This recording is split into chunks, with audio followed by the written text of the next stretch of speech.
Miss Marple and the murder down the old shaft welcome, dear listeners. I'm Ali, your host from Cafe Tales, and it's wonderful to have you with us tonight.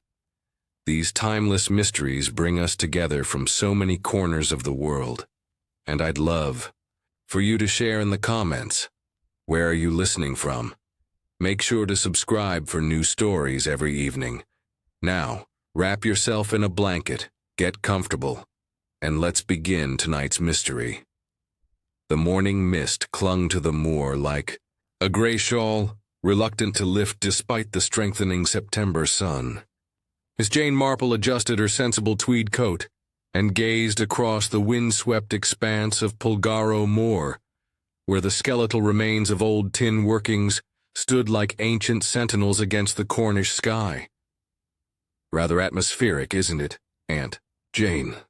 Raymond West observed, offering his arm as they picked their way along the rough track toward the abandoned wheel Pulgar works. Though I confess I'd have preferred a quieter morning for your visit. Miss Marple smiled at her nephew with genuine affection. Nonsense, dear. I find these local events most illuminating. One learns so much about people when they gather for a common purpose. The Heritage Day at the old tin mine had drawn quite a respectable crowd for such a remote location. Cars dotted the makeshift parking area, and families with children wandered between the information boards that had been erected near the main shaft head.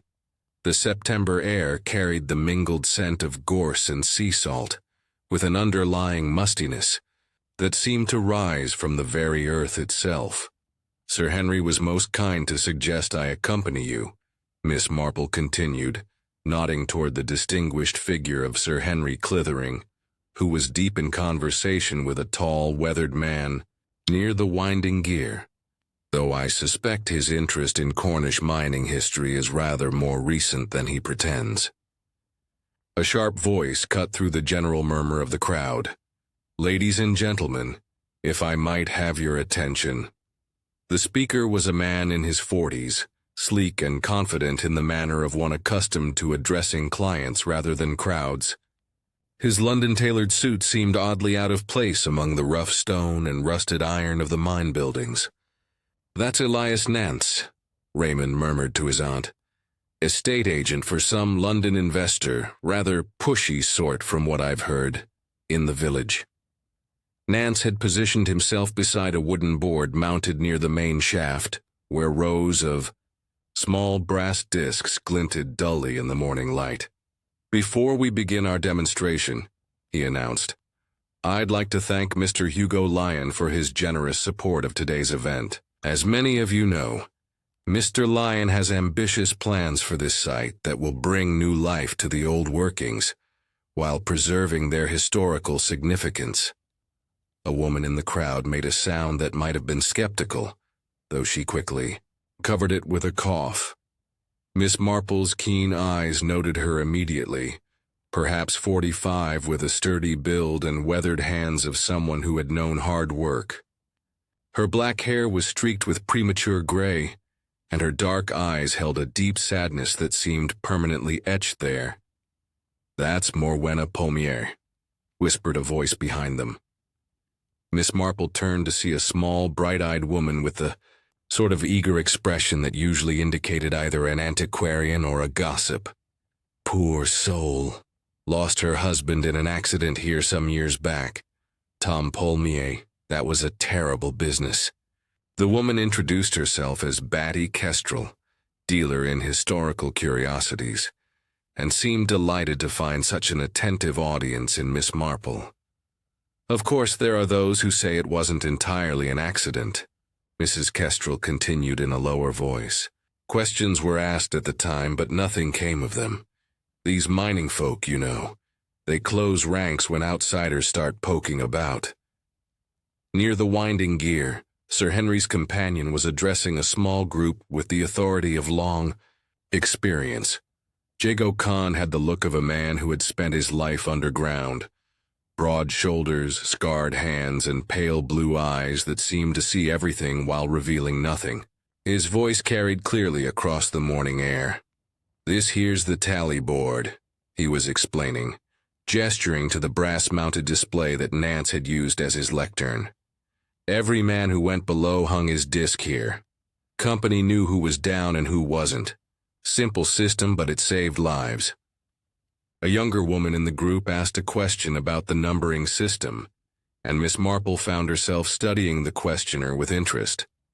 Dr. Ruth Penbeathy, as she had introduced herself earlier, was perhaps 30, with the sort of practical intelligence that showed in her clear gray eyes and no-nonsense manner. She wore hiking boots and a field jacket with the unconscious ease of someone who spent more time outdoors than in. The C numbers were from the old crew gang, Jago was saying. Different crew worked the deeper levels, mostly dangerous work. That was rockfalls, flooding, bad air. His eyes flickered briefly toward Morwenna, then away. Miss Marple moved closer to examine the tally board. The brass discs were arranged in neat rows, each stamped with a letter and number. She noticed that 2 gaps marred the orderly display, though whether by accident or design, she could not say. A slate board beside the display showed the days, schedule in chalk, safety demonstration 3:00 and 3:30. Visitors welcome to observe kibble operation from safe distance. The kibble's what we called the bucket, Jago explained to Dr. Penbeathy. Rope and pulley system, you see. We'll lower it down to the first platform for those brave enough to peer into the depths. How deep is the shaft? Asked a young constable, who had been detailed to keep an eye on the proceedings. This one goes down near 400 FT PC Truro, Jago replied. But we'll only be dropping to the first staging, maybe 20 FT or so. Safe as houses, long as nobody does anything daft. Elias Nance had moved away from his impromptu podium, and was now in earnest conversation with Dr. Penbeathy. Miss Marple, her hearing still admirably acute, caught fragments of their discussion. Complete folly, Dr. Penbeathy was saying, her voice tight with controlled anger. Flooding those levels will destroy whatever historical evidence remains, not to mention the environmental impact. My dear young lady, Nance replied with patronizing smoothness, sentiment is all very well, but progress requires practical decisions. Mr. Lyon's plans will create jobs, bring investment to the area. At what cost? Dr. Penbeathy's geological training evidently included a thorough understanding of local ecology. Those lower levels contain mineral samples that could tell us about mining techniques going back centuries. Once they're flooded, that knowledge is lost forever. The morning wore on with various speakers addressing the assembled visitors about mining history, local folklore, and conservation efforts. Miss Marple found herself drawn repeatedly to the human drama being played out among the speakers. Morwenna, Pommier stood apart from the others, her attention fixed on the shaft head with an intensity that seemed almost painful to witness. Jago Khan moved between his duties as guide and demonstrator with professional competence, but Miss Marple sensed an underlying tension in his manner. Dr. Penbeathy continued her quiet but persistent campaign against the proposed flooding, while Batty Kestrel circulated among the crowd with the practiced eye of someone evaluating potential acquisitions. And through it all, Elias Nance held court with the confidence of a man who believed himself master of the situation. As the afternoon approached, Miss Marple found herself thinking of her comfortable sitting room in St. Mary Mead, with its familiar view of the village street and the reassuring routine of daily life. Yet something about this wild place, with its history written in stone and metal, held her attention with an almost magnetic force. She had learned over many years of quiet observation that places of tragedy retained a peculiar atmosphere, as if the very stones remembered what they had witnessed. Pulgaro Moor had that quality in abundance, and Miss Marple suspected the day's festivities might reveal more about the past than their organizers intended. The afternoon demonstrations were scheduled to begin soon, and already the crowd was gathering. Near the shaft head, where the old winding gear stood ready to lower the kibble into the depth below. The demonstration was running behind schedule, as such events invariably do when local pride meets public curiosity. Miss Marple had positioned herself strategically near the tally board, where she could observe both the proceedings and the participants with equal clarity. The morning's mist had burned away entirely now, leaving the September sky a brilliant blue that made the weathered granite of the engine house gleam like silver. "Right then, ladies and gentlemen," Jago Khan called out, his voice carrying the authority of decades spent managing men in dangerous places. "We'll have the kibble demonstration now.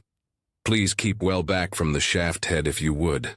The crowd had grown since morning, drawn by the promise of seeing the old winding gear in operation.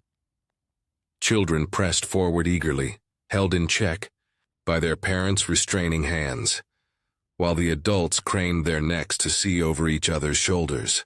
Miss Marple noticed that the chalk schedule on the slate board had been altered. Where it had originally shown demonstrations at 3:30, someone had rubbed out the first time and written "canceled," "safety" in smaller letters below, had. "A bit of confusion earlier," P.C. Truro explained to Raymond West, who had inquired about the change. "Village siren went off at 3:05. Fog warning from the harbor. It was, but it fairly startled everyone here. Thought it best to delay the first demonstration until things settled down." Sir Henry Clithering had joined their small group, his shrewd eyes taking in every detail of the proceedings. "Quite right, Constable, though I notice your young people don't seem particularly concerned about sirens." He nodded toward a group of children who were playing near the old warning bell that hung from a wooden frame beside the engine house. One boy, perhaps 10 years old, was tugging experimentally at the rope. "Tommy, you leave that be," called his mother sharply. "That's not for playing with." The boy grinned unrepentantly. "I already rang it earlier, Mom. Made a proper echo. It did." "When was that, Tommy?" Miss Marple inquired gently. "Oh, ages ago. 2:45, maybe. Wanted to see if it still worked proper, like." Miss Marple filed this information away with the careful precision of someone who had learned that the smallest details often prove the most significant. A 15-minute gap between the mine bell and the harbor siren might mean nothing, or it might mean everything. The kibble itself was a sturdy iron bucket, perhaps 2 ft across and 3 ft deep, suspended from the winding gear by a rope that looked both ancient and serviceable. Jago examined the equipment with professional thoroughness before declaring it ready for demonstration. "Now then," he announced, "we'll lower her down to the first platform. That's about 20 ft, just enough to give you a proper look into the old workings. Nobody goes down, mind. This is just for seeing." Elias Nance had positioned himself near the front of the crowd, his pale hands gripping the safety rope that had been strung around the shaft head. Miss Marple observed that his knuckles were white with tension, and beads of perspiration had appeared on his forehead despite the cool afternoon air. "Not fond of heights, is he?" murmured Batty Kestrel, who had materialized at Miss Marple's elbow with the unsettling silence of a professional browser. "So it would appear," Miss Marple agreed, "though one might think an estate agent would be accustomed to surveying properties from various perspectives." The winding gear creaked into motion, and the kibble began its descent into the shaft. The crowd pressed forward as much as the safety ropes would allow, peering into the dark opening that seemed to swallow light like a hungry mouth. "There's the platform," Jago called out as the bucket came to rest. "Solid timber, that is, though we've moved it back a bit for safety. Used to be closer to the shaft wall, but time and weather, you know." Dr. Penbeathy had produced a powerful torch from her field jacket and was directing its beam into the depths below the platform. Fascinating, she murmured to no one in particular. You can see the old tool marks on the walls, hand-cut most of it. It was then, as the crowd's attention was focused downward into the shaft, that Miss Marple noticed Morwenna's expression. The woman's face had gone chalk white, and her hands were pressed flat against her chest as if to still her breathing. He never dared go down, she said suddenly, her voice cutting through the general murmur of interest. He couldn't abide the dark. Several people turned to look at her, but before anyone could ask what she meant, the demonstration took an unexpected turn. The rope, which had been paying out smoothly under Jago's expert control, suddenly jerked and began running through the pulley with alarming speed.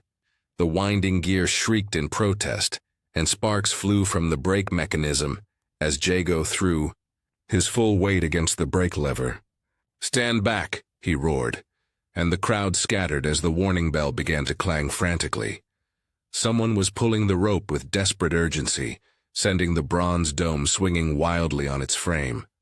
The runaway rope came up with a sickening jolt that sent vibrations through the entire winding gear. For a moment there was complete silence except for the fading echoes of the bell and the distant cry of gulls wheeling overhead. "What's happened?" Dr. Penbeathy called out, her torch beam probing the shaft once more. Jago's face was grim as he engaged the brake fully and began the careful process of hauling up whatever had caused the disturbance. The rope came up more slowly now, fighting against some considerable weight. "Steady, lads," he muttered, though he was working alone. PC. Truro had moved to assist, adding his strength to the task, while Sir Henry positioned himself to direct the crowd away from the immediate area. Miss Marple found herself holding her breath as the kibble slowly rose from the depths. When it finally cleared the shaft head and swung into view, a collective gasp arose from the assembled crowd. The bucket was no longer empty. Elias Nance lay crumpled in the bottom of the kibble, his London suit torn and muddy, his head twisted at an unnatural angle. Blood matted his hair and had pooled in the bottom of the bucket, staining the rusty iron a darker shade of brown. "Dear God," Raymond West breathed, instinctively moving to shield his aunt from the sight, though Miss Marple had already seen quite enough. PC Truro took charge with admirable efficiency.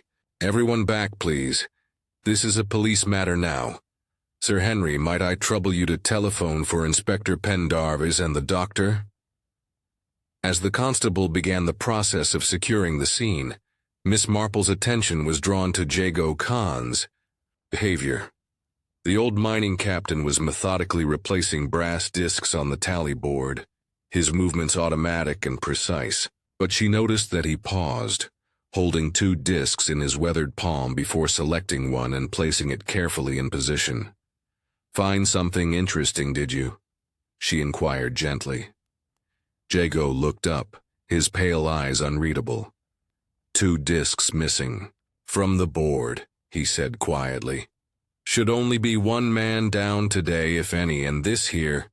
He held up one of the discs, its brass surface gleaming dully in the afternoon light. "C37. That's a card number. Wrong gang for this shaft entirely. Miss E." Marple examined the disc with interest. It was identical to the others in design, stamped with clear, precise figures, but as Jago had noted, the letter prefix was different from those currently displayed on the board. "Where might one have come from?" she asked. "Good question." Jago's expression was troubled. "Cardrew gang worked the deep levels south side of the moor. Been closed up these 15 years or more. No reason for one of their tallies to be here unless—" He didn't finish the thought, but Miss Marple suspected she understood his concern. In the old days, a miner's tally was his identification, his proof of employment, his very identity below ground. For one to appear where it shouldn't be suggested either carelessness or deliberate deception. She looked toward the kibble, where Elias Nance's body remained under P.C. Truro's watchful guard. In the dead man's right hand, she could see the gleam of another brass disc, clutched so tightly that death itself had not loosened his grip. The afternoon sun was beginning to sink toward the western horizon, casting long shadows across the moor, and turning the abandoned workings into a landscape of mysterious hollows and stark silhouettes. What had begun as a peaceful heritage celebration had become something far darker, and Miss Marple suspected that the old mine's secrets were only beginning to reveal themselves. As the crowd began to disperse under P.C. Truro's direction, she noticed that several of the key participants showed no inclination to leave. Morwenna Polmier stood like a statue beside the tally board, her dark eyes fixed on some distant point beyond the visible horizon. Dr. Penbeathy was making careful notes in a field notebook, her scientific training asserting itself even in the face of tragedy. Batty Kestrel hovered nearby, with the barely concealed excitement of someone who sensed profit in disaster. And somewhere in the gathering dusk, Miss Marple was certain a murderer was waiting to see whether their carefully laid plans would hold against the scrutiny that was sure to come. Inspector Pendarves arrived within the hour, a lean, weathered man whose steady gray eyes and methodical manner spoke of long experience with Cornwall's particular blend of ancient secrets and modern troubles. Dr. Haydock followed shortly after, his medical bag in hand and his usual cheerful demeanor, notably subdued by the circumstances. Miss Marple had positioned herself at a respectful distance from the immediate scene, but close enough to observe the proceedings with her characteristic thoroughness. She had noted with interest that P.C. Truro had been careful to preserve the area around the shaft head exactly as it was when the body was discovered, a precaution that spoke well of his training. Accidental death, most likely, Inspector Pendarves was saying to Sir Henry, as they stood beside the kibble. Poor fellow must have tried the demonstration on his own, lost his footing somehow. These old shafts can be treacherous.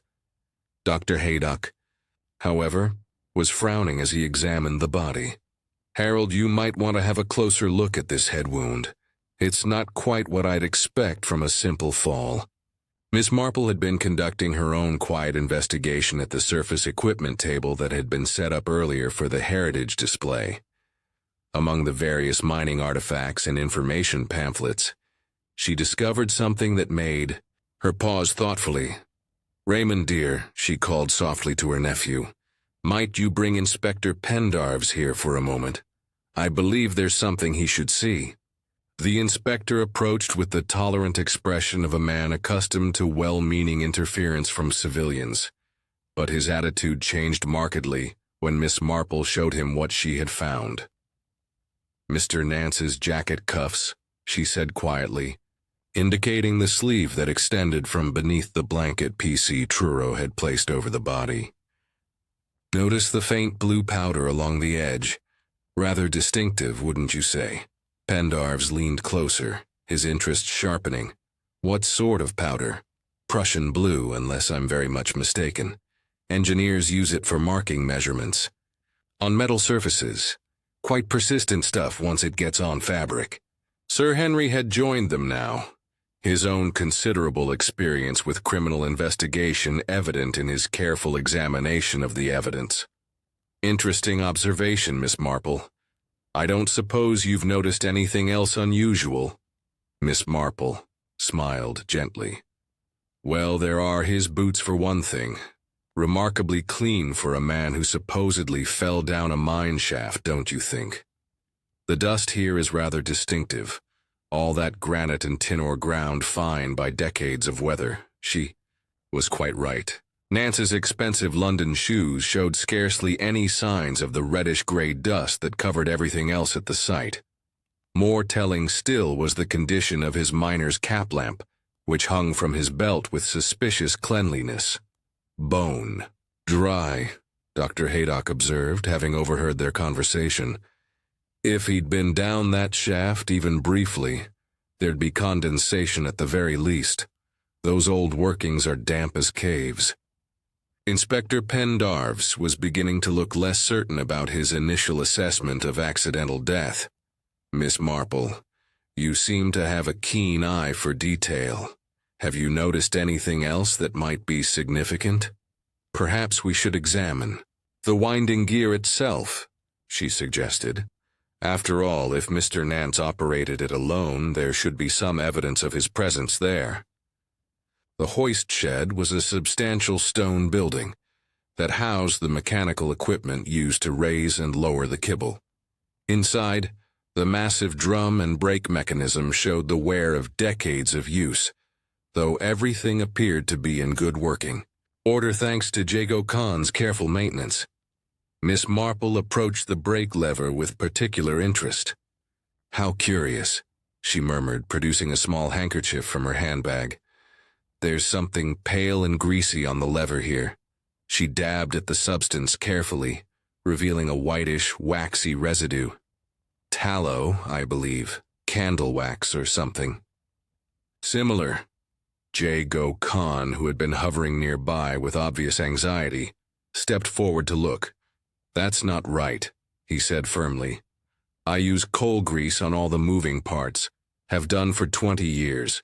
Keeps the salt air from causing rust." Indeed, the distinctive smell of coal-based lubricant was evident throughout the shed. A sharp, petroleum-like odor quite different from the animal fat scent of tallow. 2 different people worked this equipment, Miss Marple concluded quietly. One who knew the proper maintenance procedures and another who did not. Dr. Penbeathy had been listening to this exchange with growing agitation. As they emerged from the hoist shed, she approached Inspector Pendarves with obvious urgency. "Inspector, there's something you should know about Mr. Nance. We had quite a heated argument earlier today, around noon." Pendarves pulled out his notebook with practiced efficiency. "What was the nature of this argument?" "Dr. Penbeathy," she replied. "His employer's plans for this site. Hugo Lyon wants to flood the old workings, supposedly for safety reasons, but it would destroy any remaining archaeological evidence. I've been campaigning against the proposal for months." She paused, her scientific objectivity warring with obvious emotion. "But there's more to it than just archaeology. There was an accident here some years ago. A miner named Tom Polmier, his widow, Morwenna, has never accepted the official explanation. She believes there was negligence involved, possibly even deliberate sabotage." Miss Marple's interest sharpened considerably. "And Mr. Nance's position on this matter?" He dismissed it entirely. Said the past was the past and that Lyon's development plans couldn't be held hostage to ancient grievances. Rather callous about it, actually. From across the site, Batty Kestrel's voice could be heard raised in what sounded suspiciously like negotiation. She was speaking animatedly with someone near the engine house, gesturing toward the building's substantial stone construction. Now what's all that about? Sir Henry wondered aloud. They approached to find Mrs. Kestrel in earnest conversation with P.C. Truro, her bright eyes gleaming with entrepreneurial enthusiasm. "I'm simply saying that certain architectural elements might be preserved for historical purposes," she was explaining. "That beam there, for instance, and possibly the main winch assembly. All perfectly legitimate salvage, you understand?" P.C. Truro looked uncomfortable with the entire discussion. "I'm not sure this is the appropriate time, madam. What with the investigation and all." "Oh, quite right. Quite right," Mrs. Kestrel agreed hastily. "I merely wanted to establish my prior interest. These things can disappear so quickly once word gets out about development plans." Miss Marple filed this information away alongside her other observations. Mrs. Kestrel's enthusiasm for salvage might be entirely innocent, but in her experience, people who were overly quick to claim legitimate interests often had other motivations as well. The afternoon was drawing toward evening now, and the crowd of heritage visitors had long since dispersed, leaving only the key participants and the investigating officials. The wind had picked up from the sea, carrying with it the salt tang of approaching weather and the mournful cry of gulls heading inland. Inspector Pendarvis was methodically interviewing each person who had been present during the demonstration, but Miss Marple could see that he was struggling with the apparent contradiction between the evidence and the circumstances. Everything pointed to accident, yet the details refused to align with that simple explanation.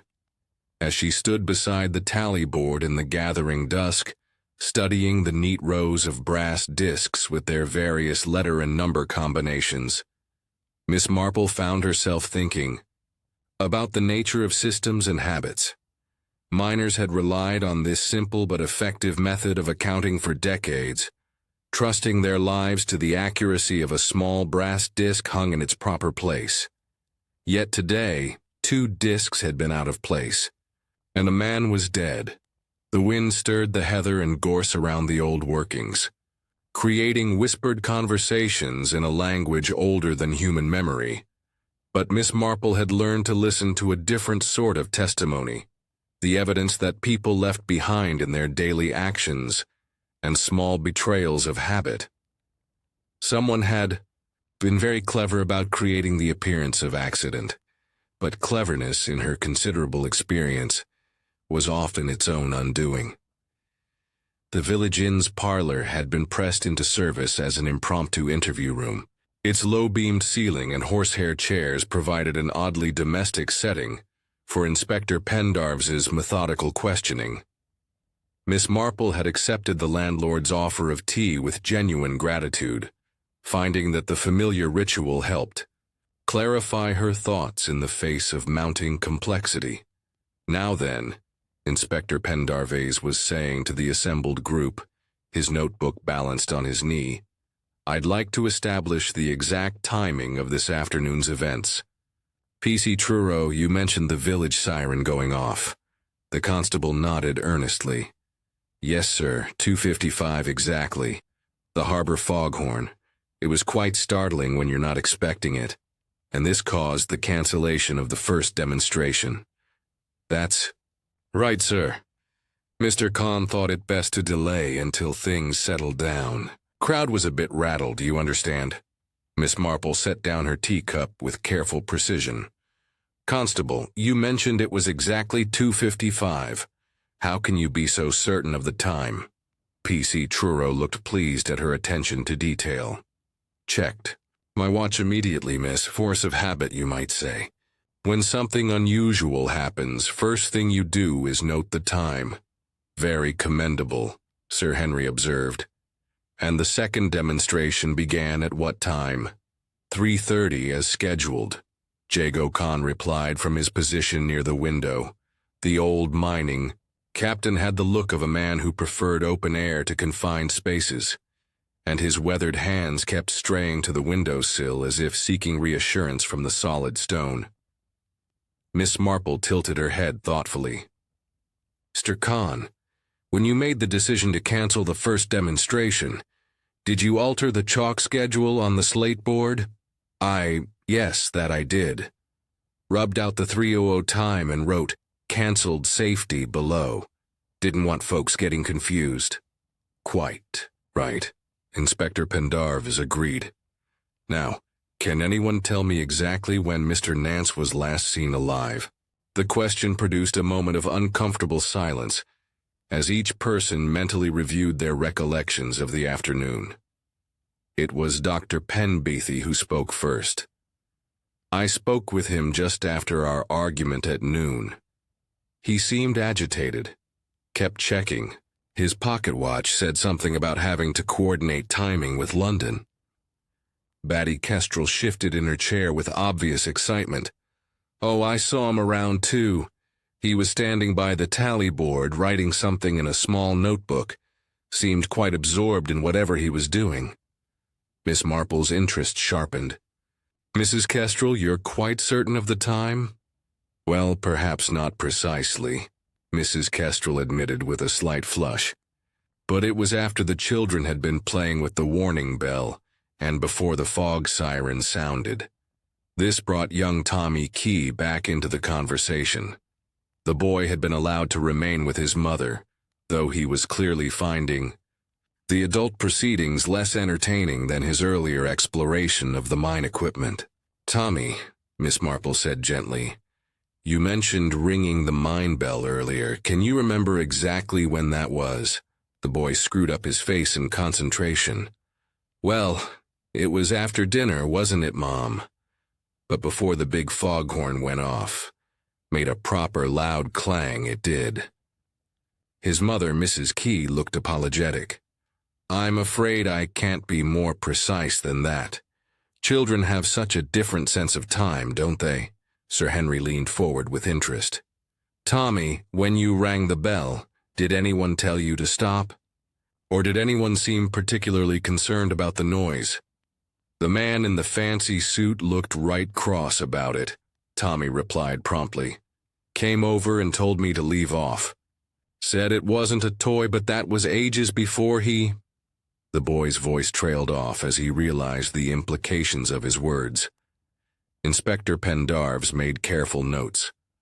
"So we have the mine bell ringing sometime between, shall we say, 2:30 and 2:45, followed by the harbor siren at 2:55. That's quite a coincidence of alarms." Miss Marple nodded thoughtfully. "Indeed, Inspector. And in a place where people are accustomed to working by signals and precise timing, such coincidences might have particular significance." She turned to Jago Khan with renewed interest. "Mr.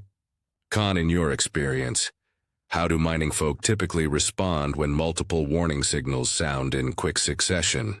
The old captain's expression grew troubled. "Well, now, that's a good question. Below ground, you see, timing could mean life or death. If the shift bell rang and then the danger signal followed, men might think they'd missed the first somehow, or that their watches were wrong." "Exactly my point," Miss Marple said quietly. "When people are uncertain about timing, they tend to adjust their understanding rather than question the signals themselves." Raymond West, who had been following the conversation with growing understanding, looked at his aunt with admiration. "You're suggesting that someone deliberately created confusion about the timing." "I'm suggesting, dear, that it's remarkable how often apparent coincidences prove to be nothing of the sort." Dr. Penbeathy had been listening with the focused attention of someone trained in systematic analysis. If that's true, then whoever planned this understood how people would react to conflicting signals. They counted on the natural tendency to assume one's own timepiece was wrong, rather than question the external evidence. Inspector Pendarves was beginning to look less comfortable with his initial assumption of accidental death. "Miss Marple, you seem to be implying that Mr. Nance's death was deliberately planned, but surely the logistics would have been impossibly complex." "Not necessarily, Inspector. Consider what actually needed to happen. The victim had to be isolated from witnesses at a specific time. The body had to be placed in the kibble, and the discovery had to appear accidental. If one could manipulate people's perception of time, many of these difficulties would resolve themselves." "Mrs. Kestrel," Miss Marple continued, "you mean someone rang that bell deliberately to confuse the schedule?" "It's certainly possible," Miss Marple replied, "though I suspect the fog siren was genuine enough. Whoever planned this would have needed to adapt to circumstances, not control them entirely." The conversation was interrupted by a commotion outside. Through the small windows, they could see a figure approaching along the village street, silhouetted against the evening sky. The newcomer moved with the confident stride of someone accustomed to authority, and even in the gathering dusk his expensive clothes were clearly visible. "That'll be Hugo Lyon," Jago Khan observed with obvious distaste. "Nance's employer. Word travels fast in a small village." Indeed, within minutes the parlor door opened to admit a man in his 50s, well-dressed and bearing himself with the assurance of substantial wealth. His pale eyes swept the assembled group with calculating efficiency before settling on Inspector Pendarves. Inspector, I came as soon as I heard about this terrible accident. Poor Nance was one of my most valued representatives. I do hope the investigation won't delay our development plans unnecessarily. The man's immediate concern for business rather than his employee's death struck Miss Marple as distinctly cold, though she kept her observation to herself for the moment. Mr. Lyon, I presume, Pendarves replied formally, will need to speak with you about Mr. Nance's activities today, and about these development plans Dr. Penbeathy mentioned. As the inspector began his questioning of the newcomer, Miss Marple found herself studying the interplay of relationships around the table. Each person had their own perspective on the afternoon's events, their own reasons for being present, their own possible motives for wanting Elias Nance removed from the equation. But one thing was becoming increasingly clear. Someone had been very clever indeed about manipulating both time and perception to create the perfect opportunity for murder. The morning brought a crisp clarity to Pulgaromore that seemed to strip away the previous day's confusion along with the lingering mist. Miss Marple had risen early, as was her custom, and found herself drawn back to the mine workings, while the dew still sparkled on the gorse, and the air held that particular freshness that comes only with dawn. She was not alone in her early pilgrimage. Jago Khan was already at work, methodically checking the equipment with the thoroughness of a man whose long experience had taught him that machinery could kill as easily as rockfalls or bad air. His movements around the winding gear were careful and professional, each action precise and economical. "Morning, miss," he said, without looking up from his examination of the rope and pulley system. "Thought I'd best check everything proper like before the inspector wants another demonstration." Miss Marple approached with her usual gentle manner, but her keen eyes were taking in every detail of the mechanism. "Quite right, Mr. Khan. I imagine you've seen enough accidents in your time to know the value of proper maintenance." "I have." Jago's weathered hands ran along the rope with practiced sensitivity, checking for frayed strands or weak points. "This old hemp's seen better days, but she's still sound. It's the metal work that tells tales, if you know how to read them." He paused at the main pulley, a substantial iron wheel perhaps 2 ft in diameter, suspended from the wooden frame above the shaft. Miss Marple noticed that he was frowning at something, his pale eyes fixed on a particular section of the iron rim. "Something troubling you, Mr. Khan? Well, now that's odd." He pointed to a fresh mark on the metal surface, a crescent-shaped dent that gleamed silver against the darker iron. "That wasn't there yesterday morning when I made my rounds. Fresh as paint, that is." Miss Marple moved closer, her interest thoroughly aroused. The mark was indeed recent, showing none of the weathering that characterized the rest of the equipment. More intriguing still was a faint smear of blue near the damaged area. "How very interesting," she murmured, producing her handkerchief once again. "That appears to be the same blue powder we found on Mr. Nance's cuffs." Jago's expression darkened considerably. "Prussian blue. Engineers use it for marking measurements. But what would cause a mark like that?" "Perhaps you could show me how the kibble operates normally," Miss Marple suggested. "I confess I'm not entirely clear about the mechanics involved." With obvious reluctance, Jago began to explain the system. The kibble hung from a substantial iron hook at the end of the main rope, which passed over the pulley wheel before connecting to the winding drum in the engine house. Under normal operation, the hook would hang clear of the sheave, maintaining proper alignment as the bucket was raised and lowered. "See here," he demonstrated, using a length of spare rope to show the proper configuration. "Hook stays well clear of the wheel rim. Has to, or you'd have interference with the rotation. Miss Marple studied the geometry of the arrangement with growing comprehension. But if the rope was shortened somehow, or if additional weight were applied in an unusual manner, well, now that could cause all sorts of problems. Hook might strike the rim, damage both the equipment and whatever was attached. The implications were becoming clear to both of them. Miss Marple examined the crescent-shaped mark more closely, noting its size and curvature. When she held her handkerchief near the blue smear, the powder transferred readily to the white fabric. Mr. Corrin, if someone was struck by this iron rim, swinging with considerable force, what sort of injury might result? The old captain's face went pale as he understood her meaning. Curved wound likely, shape of the rim itself, and if there was marking powder on the metal it would transfer to whatever it struck. Miss Marple finished quietly, including clothing or skin. Inspector Pendarvis arrived shortly afterward, summoned by P.C. Truro, who'd been maintaining watch over the site through the night. The inspector's methodical examination of the pulley and its telltale damage confirmed what Miss Marple and Jago had already deduced. So, you're suggesting that Mr. Nance was struck by this wheel rather than injured in a fall down the shaft? Pendarvis asked, making careful notes. It would explain several anomalies, Miss Marple replied.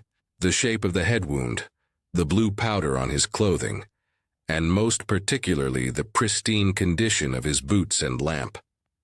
Dr. Haydock, who had arrived to conduct a more thorough examination of the scene, was nodding thoughtfully. The wound pattern would certainly be consistent with impact from a curved metal surface, and the blue residue provides a clear connection to this specific piece of equipment. But how would such a thing happen? Pendarvis wondered aloud. Surely not by accident. Jago was examining the rope and hook assembly with renewed intensity. Inspector, there's something else you should see. This platform down in the shaft, the one we use for demonstrations, has been moved back from its usual position. They gathered around the shaft head, as Jago lowered a lantern to illuminate the timber platform 20 ft below. Even from their vantage point above, it was clear that the wooden staging had been repositioned several feet back from the shaft wall. Who authorized that change? Inspector Pendarvis asked. Well, that's just it, Jago replied uncomfortably. I didn't move it.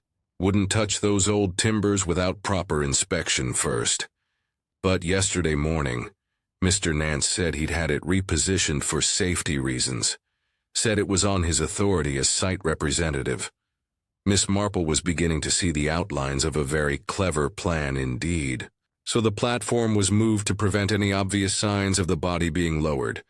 No scuff marks or disturbance that might indicate Mr. Nance hadn't simply fallen naturally. That's about the size of it, Jago agreed grimly. Someone thought this through very carefully indeed. Sir Henry had joined them now, his experienced eye taking in the accumulating evidence with obvious interest. Miss Marple, you seem to be suggesting that someone rigged this pulley system as a weapon, then used the kibble to stage the body afterward. It's certainly possible, she replied thoughtfully, though it would require someone with both mechanical knowledge and access to the site, not to mention considerable nerve. Inspector Pendarvis was looking increasingly troubled by the implications. If you're right, then we're dealing with premeditated murder, not accidental death. Someone planned this very carefully indeed, using their knowledge of the equipment and the scheduled demonstrations to create the perfect cover. As they stood around the shaft head in the strengthening morning light, Miss Marple found herself thinking about the peculiar psychology of murder by machinery. It required a particular sort of mind, one that could visualize complex mechanical interactions and plan for multiple contingencies. Inspector, she said quietly, I think we need to consider very carefully Who had both the knowledge and the opportunity to arrange such an elaborate deception? And perhaps more importantly, who would think in such precise mechanical terms when planning a murder? The wind stirred across the moor, carrying with it the salt scent of the distant sea, and the sound of gulls calling to one another in their eternal conversation. But here at the old mine workings, human voices were subdued as the full implications of the evidence began to sink in. Someone had turned the very symbols of honest labor into instruments of deception and death.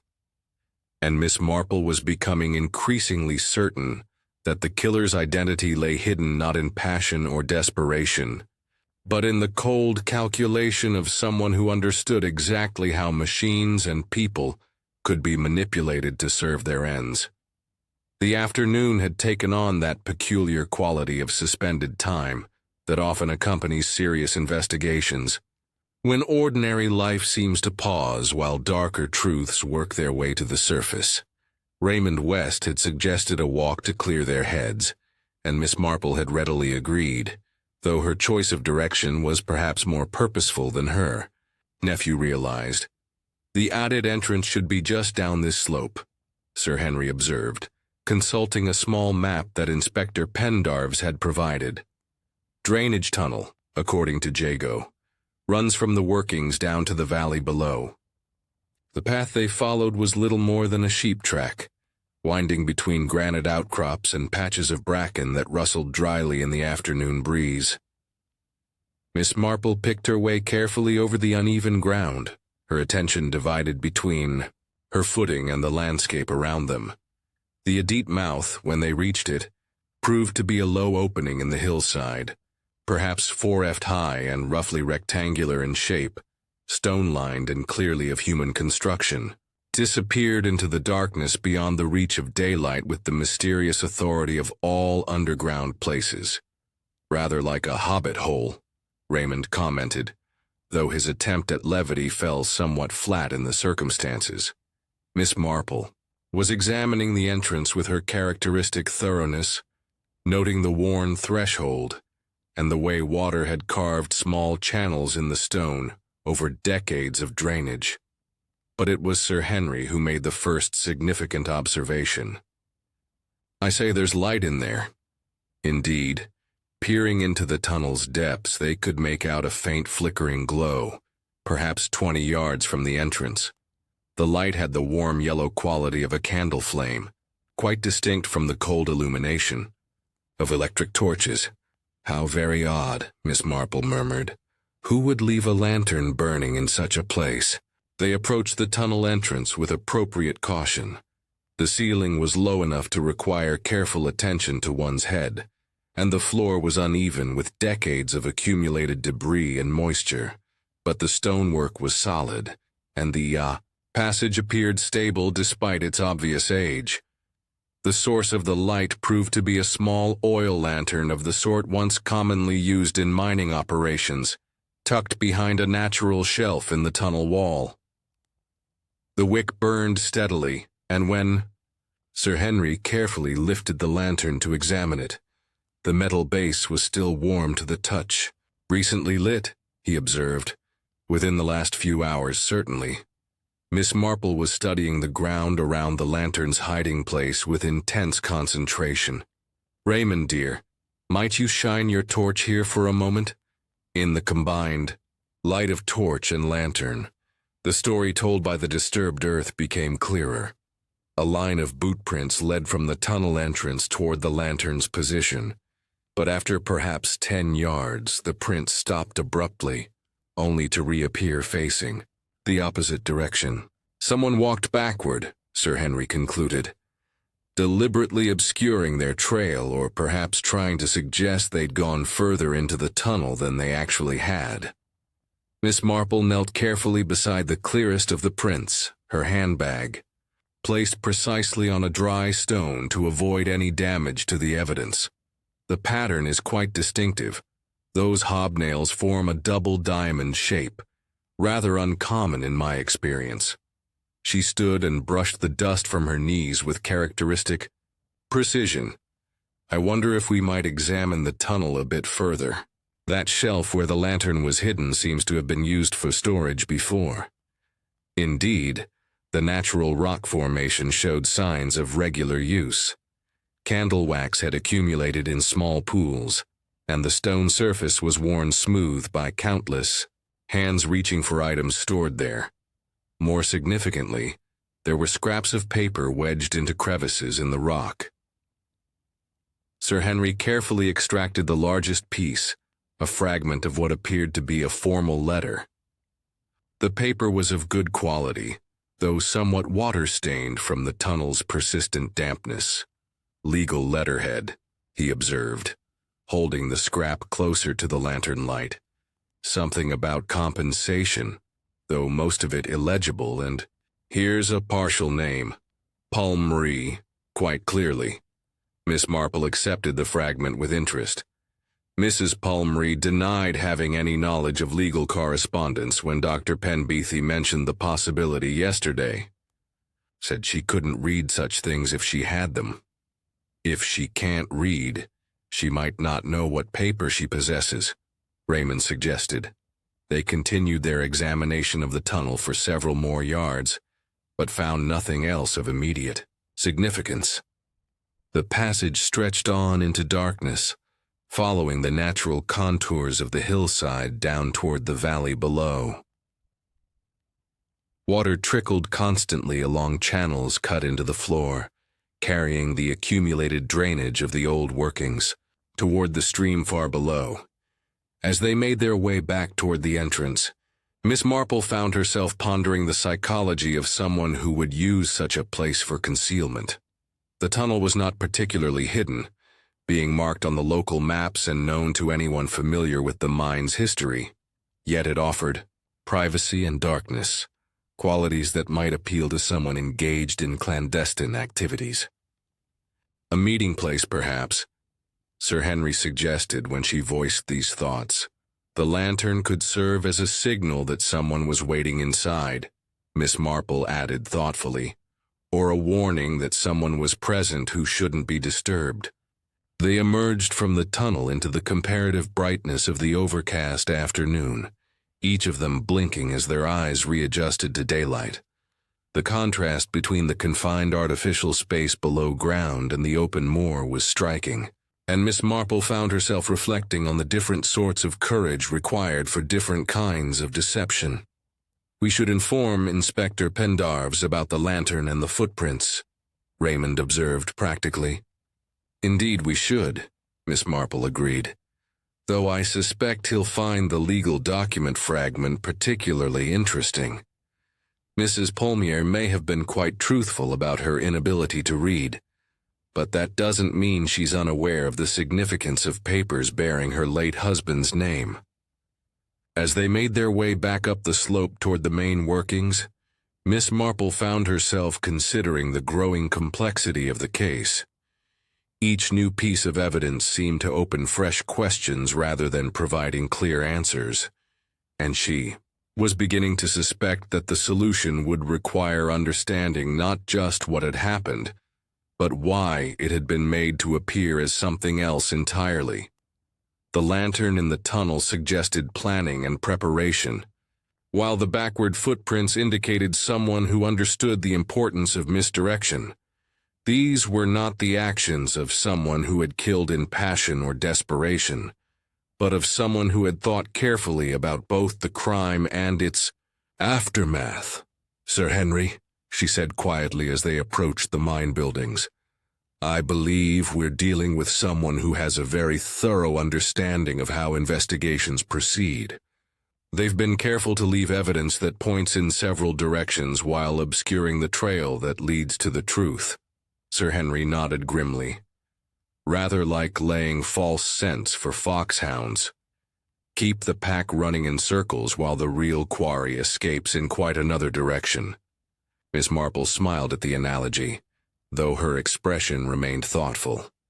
"Exactly. So, though in this case, I suspect our quarry may have been too clever for their own good. False trails have a way of revealing more about their creators than their makers realize. Inspector Pendarves had not been entirely enthusiastic about Miss Marple's suggestion of a nocturnal vigil, but her quiet persistence and Sir Henry's endorsement had eventually overcome his reservations. The three of them, now huddled in the shelter of a granite outcrop some 50 yards from the engine house, wrapped in heavy coats against the night chill, and armed with thermos flasks that Sir Henry had thoughtfully provided. "I still say this is a long shot," Pendarves murmured, his breath visible in the cold air. "What makes you so certain someone will return to the scene?" Miss Marple adjusted her position carefully, ensuring she had a clear view of the engine house, while remaining concealed behind the weathered stone.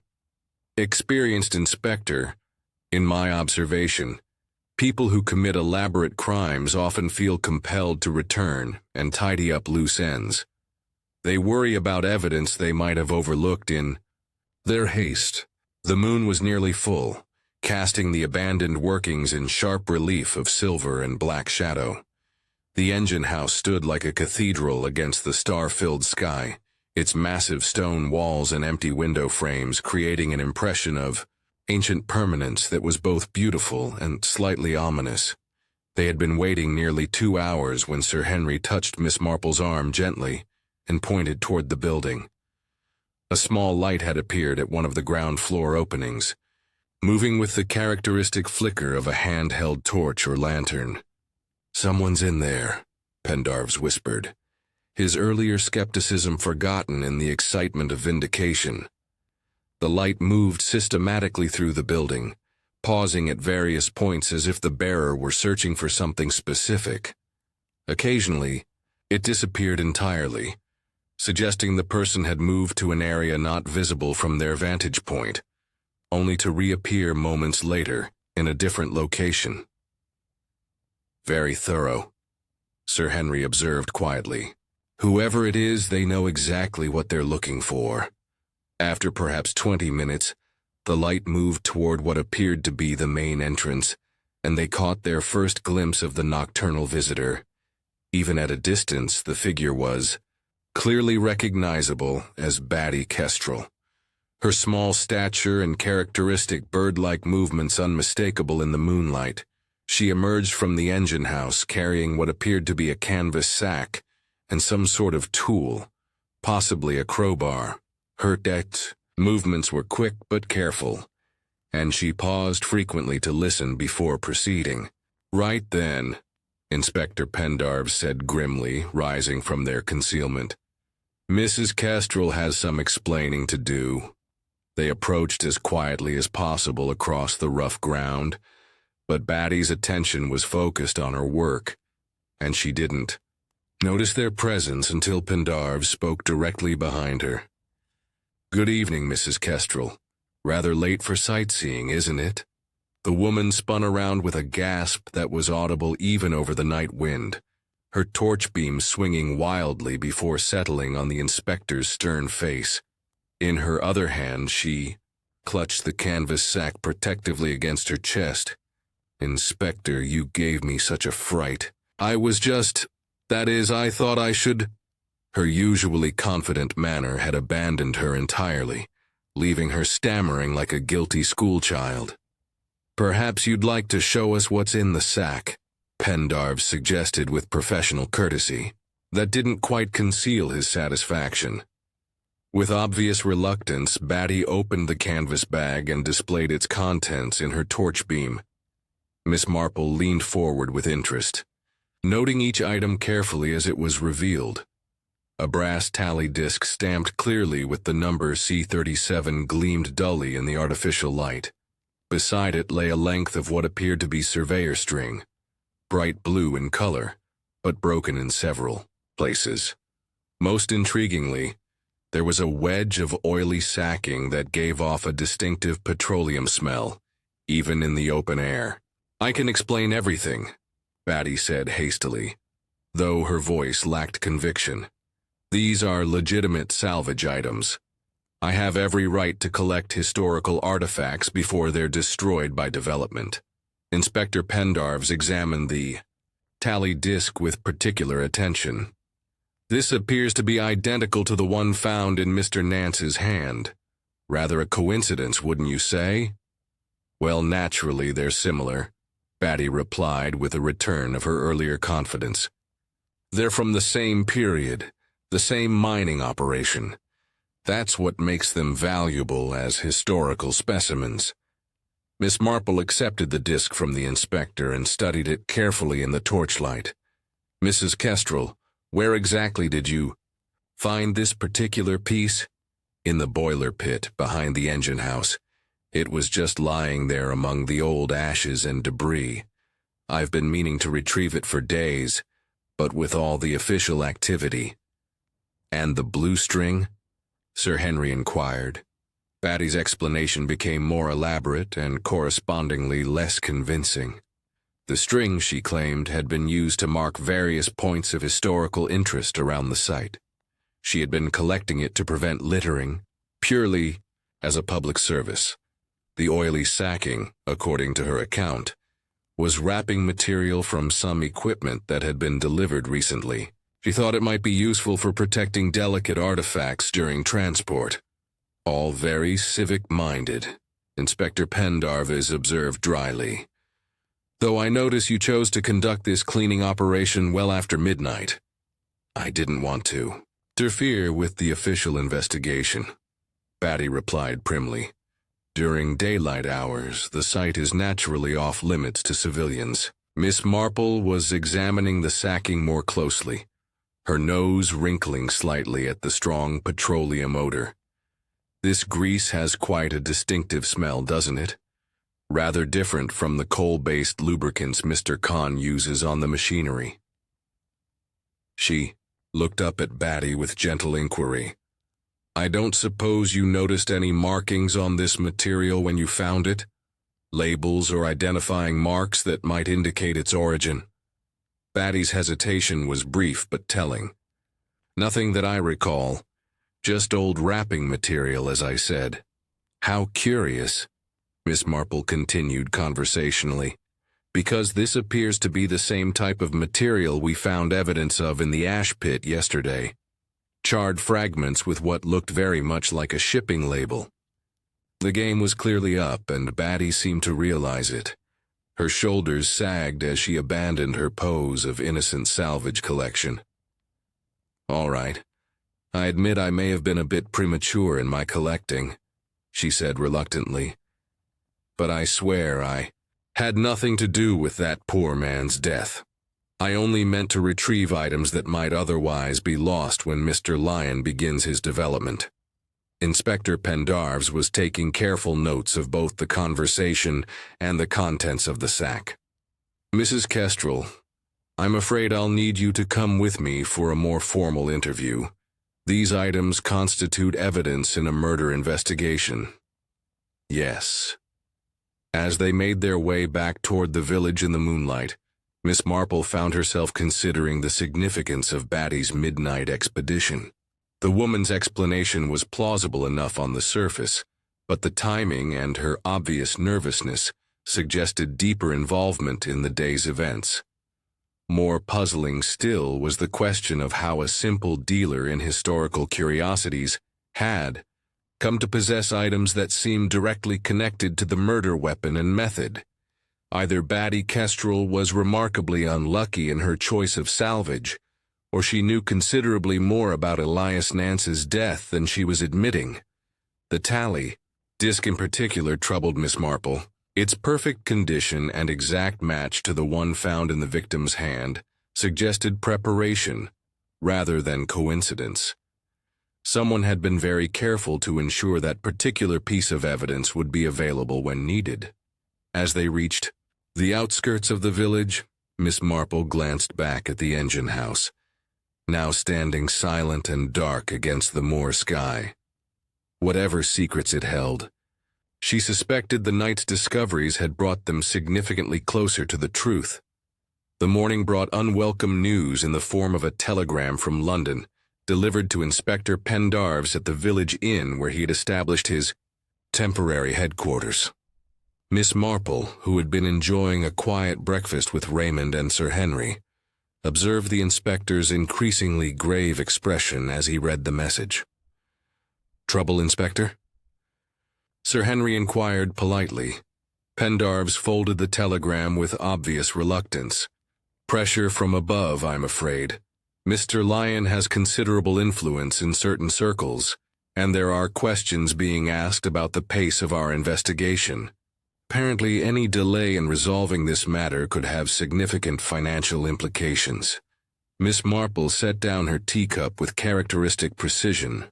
"How very unfortunate, though I suppose such pressure often accompanies cases involving wealthy individuals and their business interests." "Indeed, which is why I'd very much appreciate any insights you might have, Miss Marple. Your observations yesterday evening were most illuminating." The morning's examination of the evidence collected from Batty Kestrel had yielded several interesting discoveries. The blue surveyor's string, when compared with fragments found at the pulley, proved to be an exact match in both color and composition. More tellingly, the break pattern suggested it had been snapped under tension rather than cut cleanly. Someone used this string for measuring or marking, Dr. Haydock had observed during his examination, then broke it hastily when they needed to. Remove the evidence quickly. The tally disc presented its own puzzles. While identical in every respect to the one found in Nance's hand, it showed subtle differences in wear patterns that suggested the two pieces had been separated for some time before yesterday's events. But it was the oily sacking that provided the most concrete lead. Miss Marple had suggested a more thorough search of the ash pit behind the engine shed, and P.C. Truro's diligent work with a sieve had recovered several charred fragments that the previous day's cursory examination had missed. "Shipping label," Truro reported with satisfaction, displaying a partially burned piece of paper. "Can just make out H. Lanyon and Company, and what looks like rope supplies below." Inspector Pendarves examined the fragment carefully. So, this sacking was wrapping material for rope delivered by Lanyon's Company that establishes a direct connection between the murder weapon and our prime suspect's business interests. Miss Marple had wandered over to examine Jago Khan's workbench, which occupied one corner of the engine house. The old captain maintained his tools with military precision, each implement clean and properly positioned for immediate use. But it was a wooden board covered with various knots that caught her particular attention. "Mr. Khan," she called gently, "might you explain the purpose of this board? It appears to be some sort of instructional aid." Jago approached with obvious pride in his craftsmanship. "Aye, that's my teaching board. Use it to show the young lads proper knots for different purposes. Each one's got its place and its use underground." The board displayed perhaps a dozen different knots, each one tied with obvious expertise and labeled in Jago's careful script.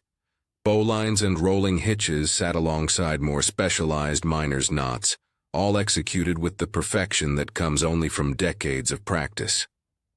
But Miss Marple's attention was drawn to one section where a length of rope hung loose, recently untied. Beside it, someone had attempted a simple knot that would have made any experienced sailor wince with embarrassment. "Dear me," she observed mildly.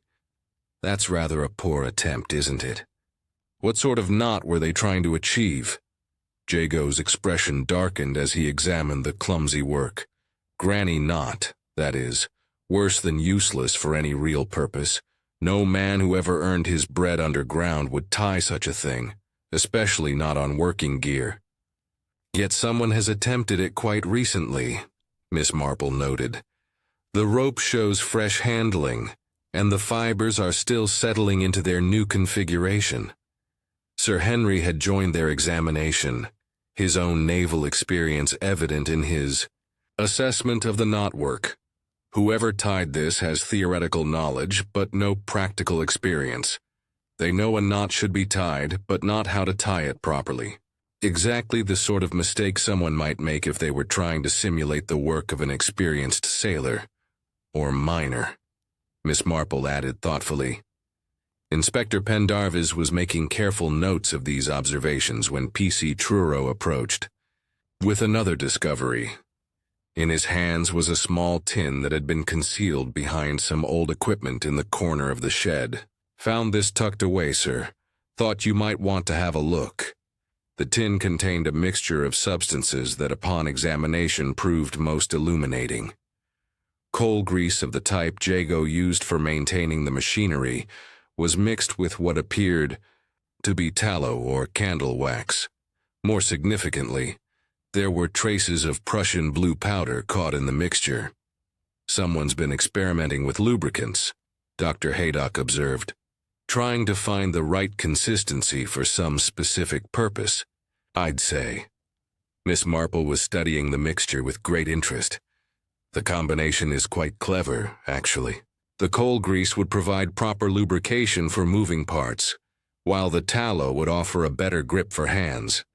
And the blue powder, marking material, Inspector Pendarvis finished, so whoever prepared this mixture knew they would be handling something that needed both lubrication and a firm grip, while also needing to mark precise measurements. The implications were becoming increasingly clear. Someone had prepared very carefully for the mechanical aspects of the murder, understanding both the need for proper equipment maintenance and the importance of accurate positioning. Inspector, Miss Marple said quietly, I believe we need to consider who would have both the knowledge to prepare such a mixture and the access to obtain the necessary materials. The coal grease suggests familiarity with mining equipment, while the measuring powder indicates engineering or surveying experience. Jago Khan had been listening to this analysis with growing agitation. Miss, I swear to you, I never mixed any such thing. Coal grease I use, but always pure. Never any call to dilute it with tallow or foreign substances. I'm quite certain you didn't, Mr. Khan, Miss Marple assured him gently. Your work shows the habits of genuine expertise. This mixture represents the efforts of someone who understood the theory, but lacked the practical experience to do the job properly. As the morning progressed and more evidence accumulated, Miss Marple found herself constructing a mental picture of the killer's preparation. Someone had studied the mine equipment carefully, understanding its operation well enough to use it as a weapon. They had prepared the proper materials, obtained duplicate evidence for misdirection, and planned their timing to take advantage of the Heritage Day's crowds and confusion. But in their very thoroughness, they had revealed themselves. Each preparation, each precaution, each clever detail spoke of a particular type of mind, one that approached problems with methodical precision, but lacked the intuitive understanding that comes from genuine experience. Inspector, she said finally, I believe we're looking for someone who has studied this crime very carefully indeed. Someone who understood the mechanical principles involved, but whose actual hands-on experience with the equipment was limited. The evidence is accumulating rather like a portrait painted in reverse, each new detail eliminating possibilities rather than adding them. Inspector Pendarvis nodded grimly. And the pressure from London suggests we may be getting close to someone who has considerable influence to bring to bear on official investigations. Miss Marple smiled with quiet satisfaction. Indeed, Inspector, in my experience, the more pressure applied to stop an investigation, the more certain one can be that the investigation is proceeding in exactly the right direction. The afternoon brought an unexpected addition to their investigative party, in the form of Hugo Lyon himself, who arrived at the mine workings with the sort of purposeful stride that suggested a man accustomed to taking charge of situations. Miss Marple observed his approach with interest, noting the way his pale eyes swept the scene with calculating efficiency before settling on Inspector Pendarvis. Inspector, I trust this unfortunate business is nearing resolution. Lyon's tone carried the subtle authority of someone who expected his concerns to take precedence over mere procedural matters. My investors are naturally anxious about any delays to our development schedule. Miss Marple had positioned herself near the tally board, where she appeared to be engaged in quiet contemplation of the brass discs. In reality, she was preparing what she privately thought of as a small experiment, one that might prove rather illuminating about the habits and backgrounds of their assembled suspects. "Mr. Lyon," she said gently, turning toward the newcomer with her characteristic mild expression. "How fortunate that you've arrived.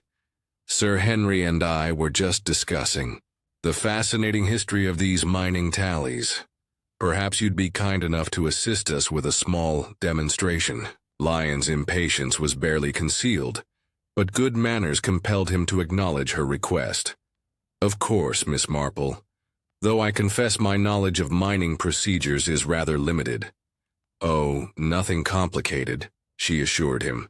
"Simply a matter of showing how these discs were used. Inspector Pendarves thought it might help our understanding of yesterday's events." She had, with Sir Henry's assistance, arranged for several spare tally discs to be placed on the nearby equipment table. Now she approached each of the key suspects with the same gentle request. Would they mind demonstrating how a miner would hang his tally disc on the board at the start of his shift? Jago Khan was naturally the first to respond.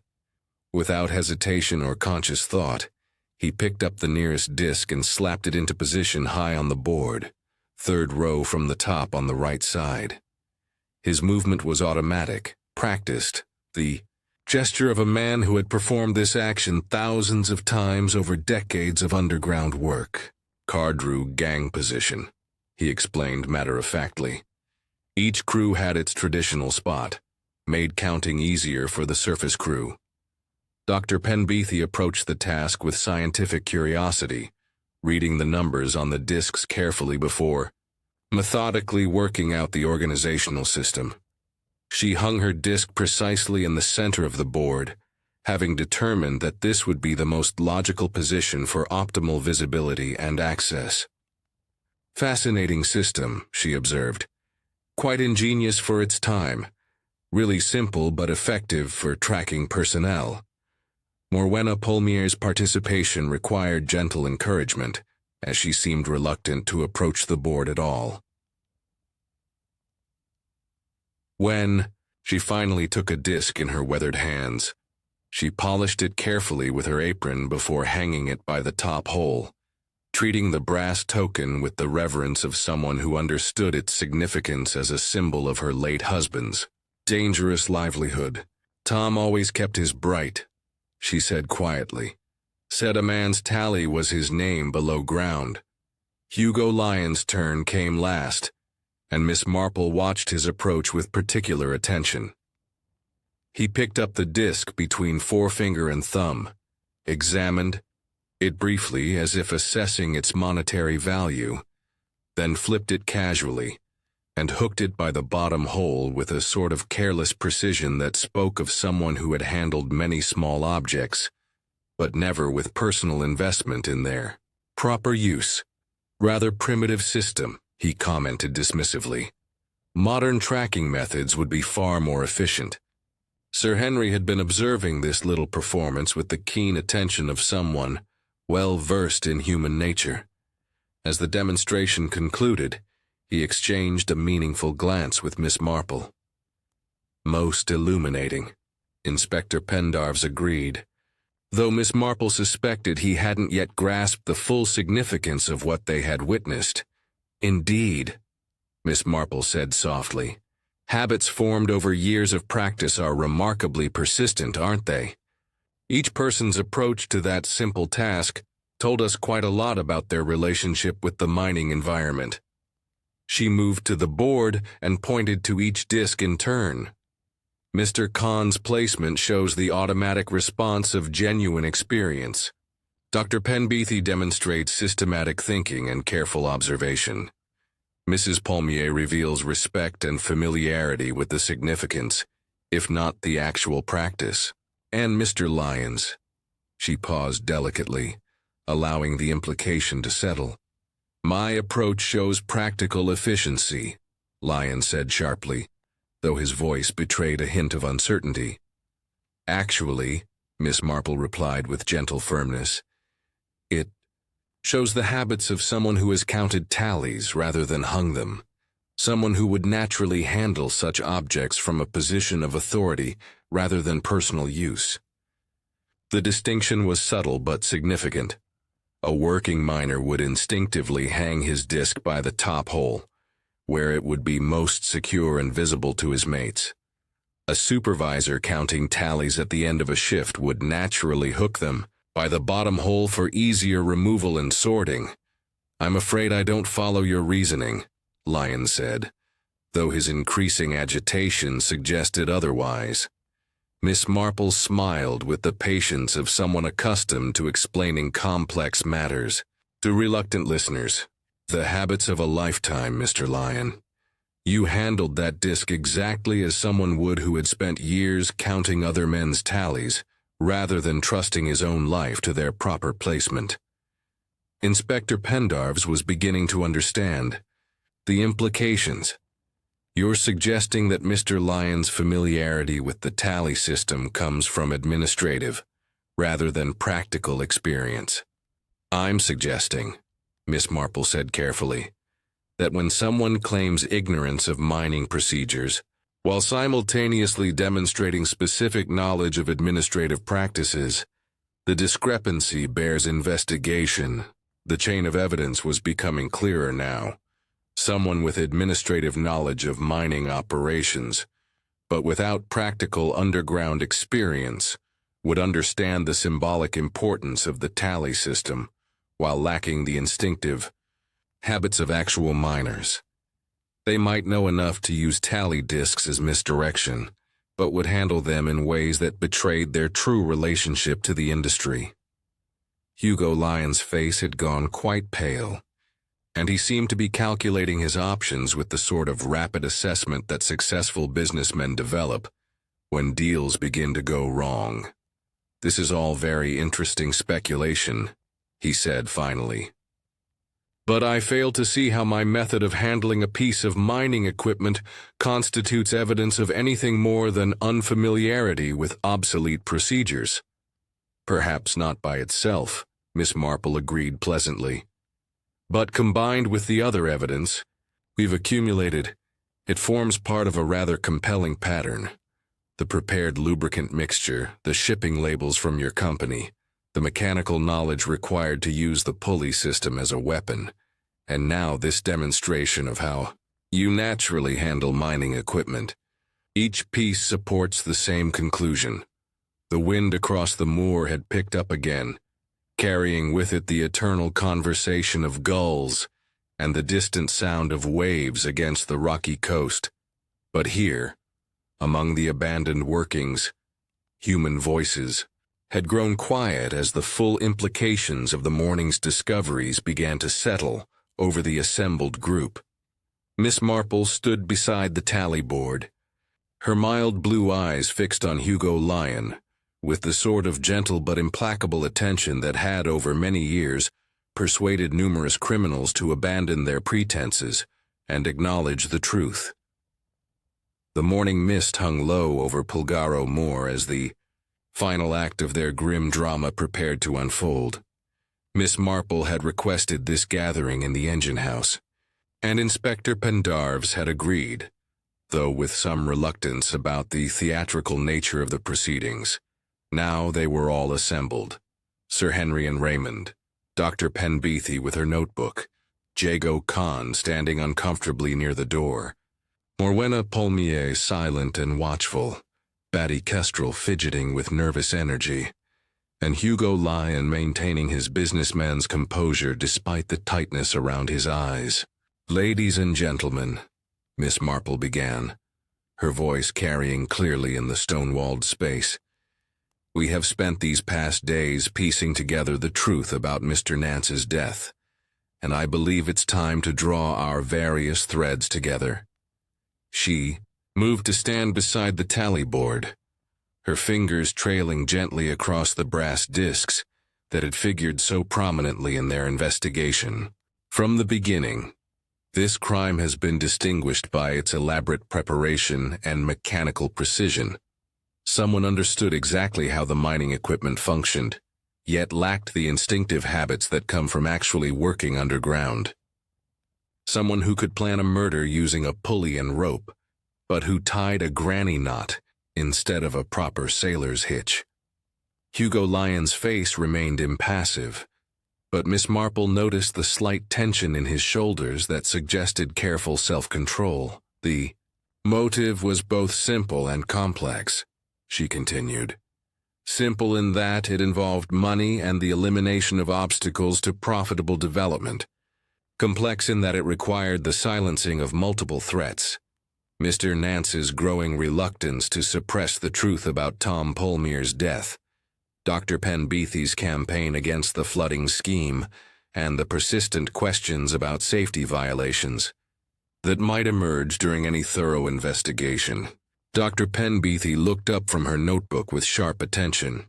"You're saying Nance was killed to prevent him from revealing something about the Polmere accident?" "Among other things, yes. Mr. Nance had become a liability rather than an asset. He possessed knowledge that could have destroyed the development plans, and his conscience was beginning to trouble him about past complicity in covering up industrial negligence." Miss Marple turned to address Hugo Lyon directly. "You needed him gone, but you also needed his death to appear accidental. A simple murder would have brought exactly the sort of scrutiny you were trying to avoid." Lyon's composure finally cracked. Lightly. "This is all fascinating speculation, Miss Marple, but I hardly see what evidence you have for such dramatic accusations." "Oh, but the evidence is quite substantial," she replied pleasantly. "Shall we review it systematically?" She moved to the workbench where the various exhibits had been arranged with Inspector Pendarvis's careful attention to detail. The method was ingenious in its way. You rigged the pulley system to serve as a weapon, using the iron sheave as a hammer weighted with the greased sacking we found. The Prussian blue powder from your surveyor's string marked both the impact point and Mr. Nance's clothing when he was struck. The timing was equally clever. You manipulated the demonstration schedule by taking advantage of the confusion between the mine bell and the harbor siren, creating a window of opportunity when fewer people were paying attention to precise timing. Inspector Pendarvis was following her reconstruction with professional interest. But how did he manage the physical logistics, getting the body into the kibble without witnesses? That's where the moved platform became crucial, Miss Marple explained. By repositioning it away from the shaft wall, you ensured there would be no scuff marks or other evidence that the body had been lowered rather than fallen naturally. The clean boots and dry lamp confirmed that Mr. Nance never went down the shaft alive. She picked up the duplicate tally disc that Batty had collected during her midnight expedition. The C-37 disc in his hand was meant to implicate Mr. Khan, playing on old suspicions about the Cardrew gang and Tom Polmere's death. But you made a crucial error in your preparation. What sort of error? Sir Henry asked, though his tone suggested he already suspected the answer. You prepared too well, Miss Marple said with a slight smile. The duplicate disc, the mixed lubricants, the broken surveyor string, the shipping materials from your own company. Each piece of evidence was meticulously planned, but the very perfection of the preparation revealed a mind that thought in systematic administrative terms rather than the improvised responses of genuine accident or passion. Hugo Lyon was no longer maintaining his pose of innocent confusion. Even if I accept your theory about method, you still haven't explained how I could have overpowered Nance. He was hardly a physical weakling. You didn't overpower him, Miss Marple replied calmly. You asked him to check the brake mechanism in the hoist shed, He went willingly, believing he was helping to ensure the safety of the demonstration. Once inside, with the machinery between him and the door, you struck him with the weighted sheave using the short rope you had prepared. The silence in the engine house was profound. Even the constant whisper of wind across the moor seemed muted by the weight of revelation. The flooding scheme was never really about development, was it? Dr. Penbeathy said suddenly. It was about destroying evidence of past negligence that could have resulted in massive compensation claims. Miss Marple nodded approvingly. Exactly right, Doctor. Flood the old workings, destroy any remaining evidence of safety violations, and ensure that questions about the Palmier death could never be definitively answered. A brilliant long-term strategy, provided no one looked too closely at the present circumstances. Hugo Lyon seemed to deflate as the full weight of exposure settled upon him. His businessman's calculation of odds had finally reached an unavoidable conclusion. Nance lost his nerve, he said quietly. Started talking about conscience and moral obligations. Said he couldn't live with what we'd covered up about the Palmier accident. Threatened to go to the authorities with documents I thought had been destroyed years ago. Inspector Pendarvis was already reaching for his handcuffs as Lyon continued his confession with the dull resignation of a man whose careful plans had finally unraveled. I never intended it to become so complicated, but once Nance started wavering, everything else followed. The doctor's campaign, the Heritage Day attention, the risk of a full investigation, it all had to be stopped. As the formal arrest proceeded, Miss Marple found herself drawn to the shaft head, where the morning light was beginning to burn away the last of the mist. Morwenna Palmier had approached the tally board and was standing with her weathered palm pressed flat against its surface. "Tom's sleep maybe now," she said softly, her dark eyes reflecting a mixture of sorrow and relief. Miss Marple smiled at the windy sky, breathing in the clean air that carried the eternal conversation of sea and moor. Old places do talk, Mrs. Palmier, if one listens to how people use them. A board for names, a rope for lifting, the living tell on themselves with such things. The ancient workings of Wheelpolgar had indeed spoken, revealing through brass and iron and stone the human truths that no amount of clever planning could entirely conceal.